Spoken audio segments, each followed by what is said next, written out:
Smokey Bear is an American advertising mascot created to educate the public about the dangers of forest fires. An advertising campaign featuring Smokey and the slogan, "Smokey Says, Care will prevent 9 out of 10 forest fires," was created in 1944.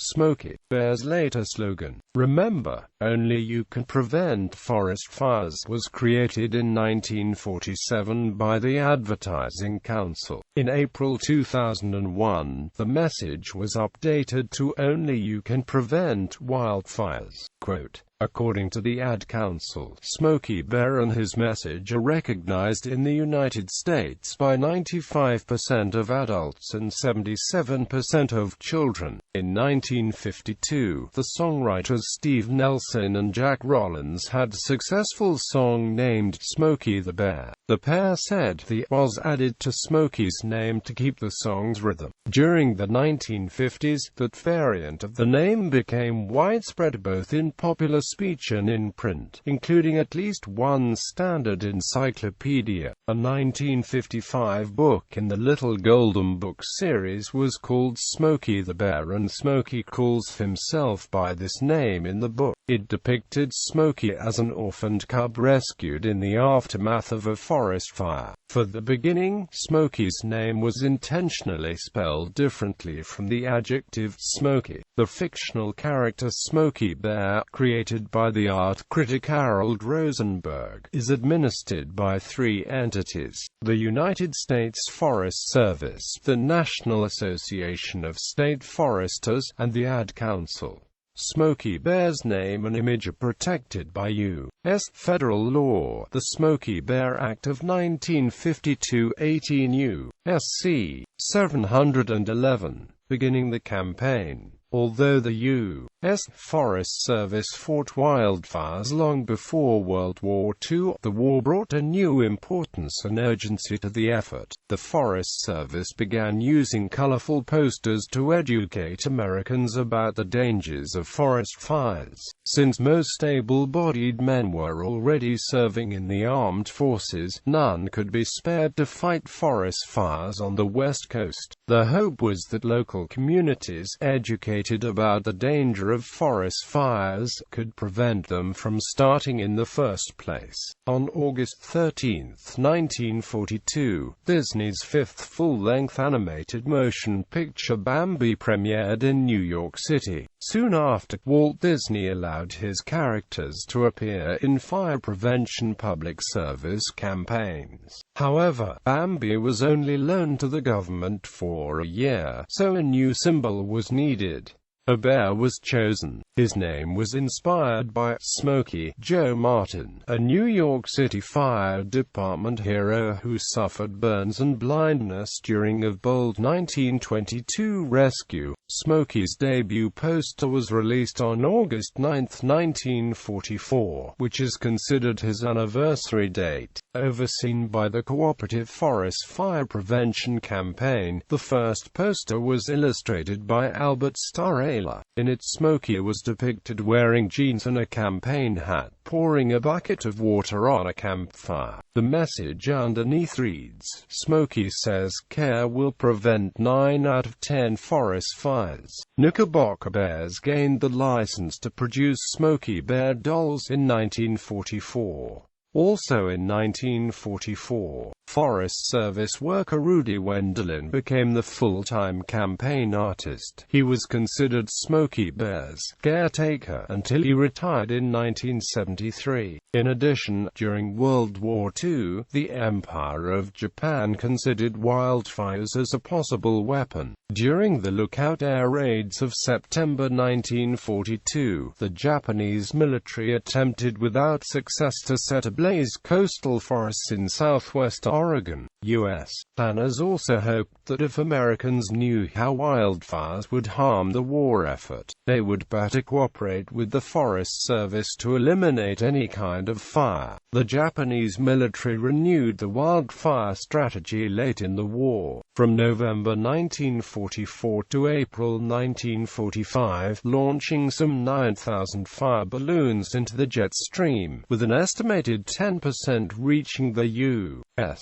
In the end, only 5 schoolchildren and the teacher, Elsie Mitchell, were killed by one of the bombs near Bly, Oregon, on May 5, 1945. A memorial was erected at what today is called the Mitchell Recreation Area. In 1947, the slogan associated with Smokey Bear for more than 5 decades was finally coined. Remember, only you can prevent forest fires. Quote, in 2001, it was officially amended to replace forest fires with wildfires, as a reminder that other areas are also in danger of burning. The living symbol of Smokey. The living symbol of Smokey Bear was an American black bear cub who, in the spring of 1950, was caught in the Capitan Gap Fire, a wildfire that burned 17,000 acres in the Lincoln National Forest, in the Capitan Mountains of New Mexico. Smokey had climbed a tree to escape the blaze, but his paws and hind legs had been burned. According to some stories, he was rescued by a game warden after the fire, but according to the New Mexico State Forestry Division, it was actually a group of soldiers from Fort Bliss, Texas, who had come to help fight the fire, that discovered the bear cub and brought him back to the camp. At first he was called Hotfoot Teddy, but he was later renamed Smokey, after the mascot. There are conflicting stories regarding the individual or individuals who first helped nurse the cub after the fire. According to the New York Times obituary for Homer C. Pickens, then assistant director of the New Mexico Department of Game and Fish, he kept the cub at his home for a while, trying to nurse him back to health. According to other records, including a story in Life magazine, New Mexico Department of Game and Fish Ranger Ray Bell took him to Santa Fe, where he, his wife Ruth, and the children Don and Judy cared for the cub. The story was picked up by the national news services and Smokey became a celebrity. Soon after, Smokey was flown in a Piper Cub airplane to the National Zoo in Washington, D.C. A special room was prepared for him at the St. Louis Zoo for an overnight fuel stop during the trip, and when he arrived at the National Zoo, several hundred spectators, including members of the Boy Scouts, Girl Scouts, photographers, and media, were there to welcome him to his new home. Smokey Bear lived at the National Zoo for 26 years. During that time he received millions of visitors as well as so many letters addressed to him that in 1964 the United States Postal Service gave him his own zip code. He developed a love for peanut butter sandwiches, in addition to his daily diet of bluefish and trout. Upon his death on November 9, 1976, Smokey's remains were returned by the government to Capitan, New Mexico, and buried at what is now the Smokey Bear Historical Park. The plaque at his grave reads, "This is the resting place of the first living Smokey Bear." The living symbol of wildfire prevention and wildlife conservation. The Washington Post ran a semi-humorous obituary for Smokey, labeled Bear, calling him a transplanted New Mexico native who had resided for many years in Washington, D.C., with many years of government service. It also mentioned his family, including his wife, Goldie Bear, and adopted son, Little Smokey. The obituary noted that Smokey and Goldie were not blood relatives, despite the fact that they shared the same last name of Bear. The Wall Street Journal included an obituary for Smokey Bear on the front page of the paper on November 11, 1976, and so many newspapers included articles and obituaries at the National Zoo archives include 4 complete scrapbooks devoted to them. Plans for future Smokey Bears. In 1962, Smokey was paired with a female bear, Goldie Bear, with the hope that perhaps Smokey's descendants would take over the Smokey Bear title. In 1971, when the pair still had not produced any young, the zoo added Little Smokey, another orphan orphaned bear cub from the Lincoln forest to the cage, announcing that the pair had adopted this cub. On May 2, 1975, Smokey Bear officially retired from his role as living mascot, and the title, Smokey Bear 2, was bestowed upon Little Smokey in an official ceremony. Little Smokey died August 11, 1990. Upon his death, Smokey's remains were transported to a U.S. Forest Service facility in Capitan, Nanometer, where he was buried late one night. The facility is now a Forest Fire Smokey Interpretive Center. In the garden adjacent to the Interpretive Center is the grave of Smokey. Thousands every year stop by to pay homage. Smokey as popular character. The character became a notable part of American popular culture in the 1950s. He appeared on radio programs, in comic strips, and in cartoons. In 1952, after Smokey Bear attracted considerable commercial interest, the Smokey Bear Act, an act of Congress, was passed to remove the character from the public domain and place it under the control of the Secretary of Agriculture. The act provided for the use of Smokey's royalties for continued education on the subject of forest fire prevention.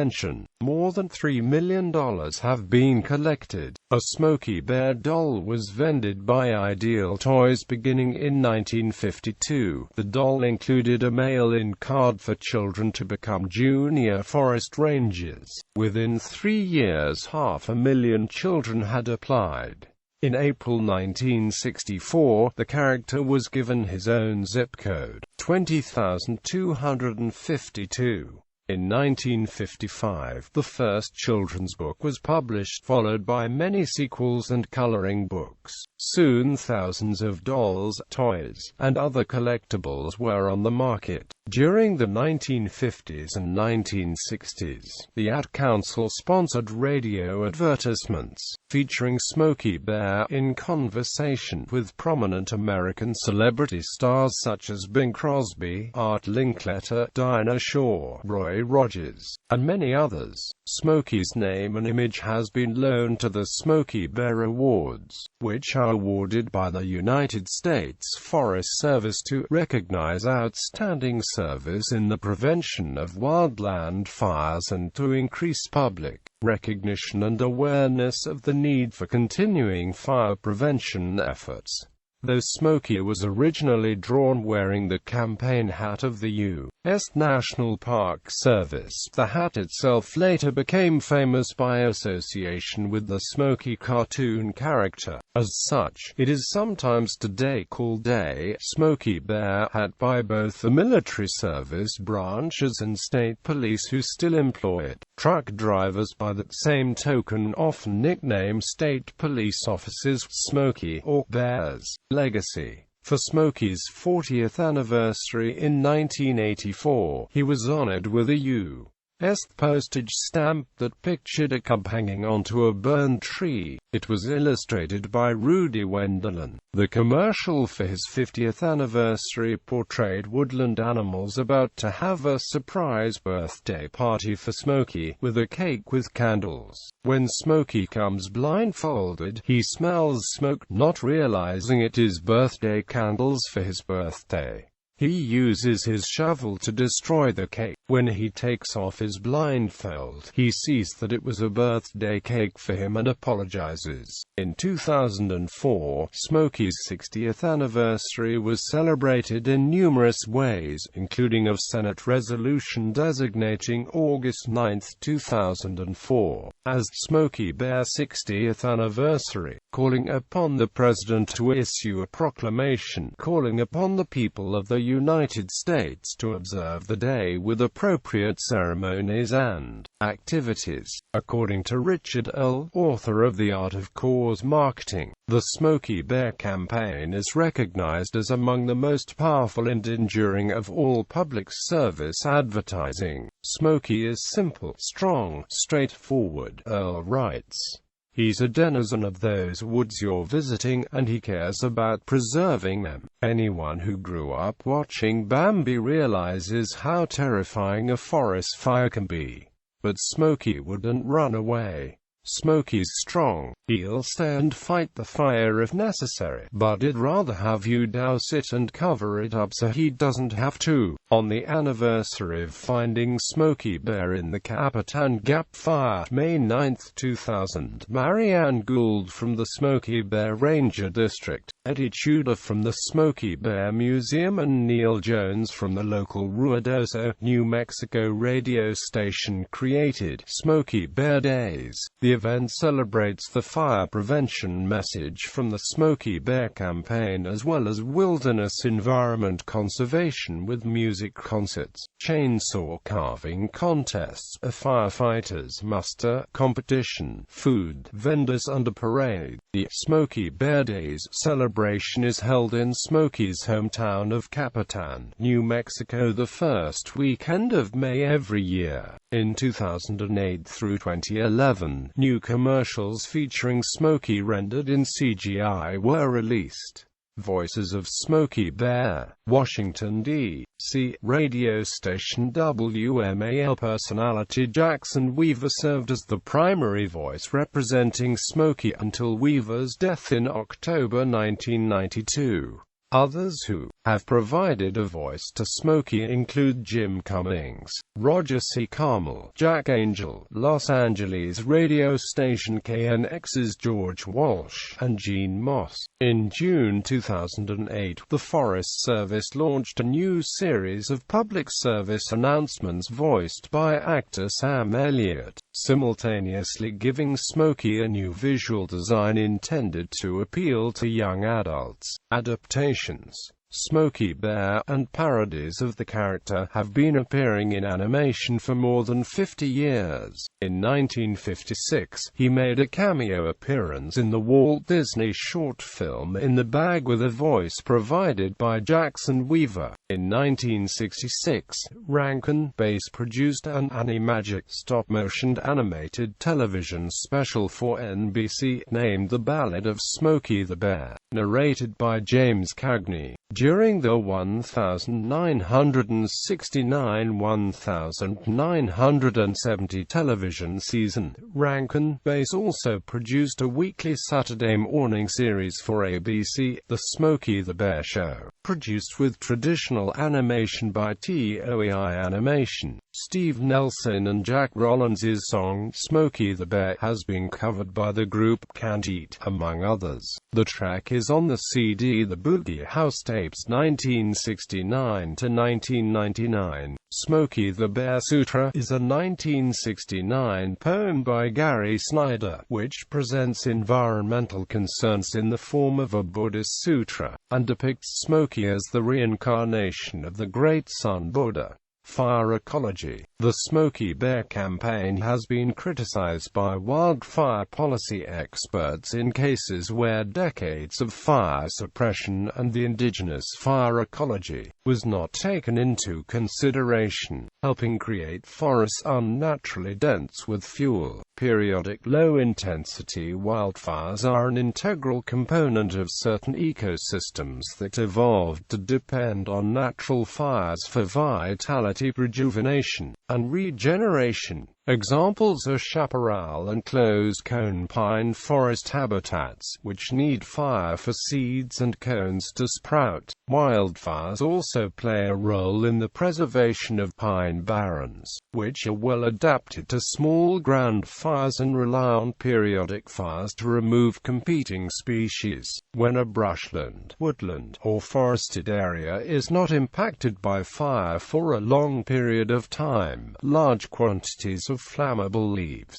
branches and other organic matter tend to accumulate on the forest floor and above in brush thickets. When a forest fire eventually does occur in such an area where a natural cycle period has been suppressed, the increased amount of fuel present creates a crown fire, which destroys all vegetation and affects surface soil chemistry. Frequent small, natural ground fires prevent the accumulation of fuel and allow large, slow-growing vegetation to survive. There is increasing use of controlled burns directed by skilled firefighters, and allowing wildland fires not causing human harm a threat to burn out. The goal and theme of the Smokey Bear campaign was adjusted in the 2000s, from "Only you can prevent forest fires" to "Only you can prevent wildfires." The purpose is to respond to the criticism, and to distinguish bad, intentional or accidental wildfires from the needs of sustainable forests via natural, good fire ecology.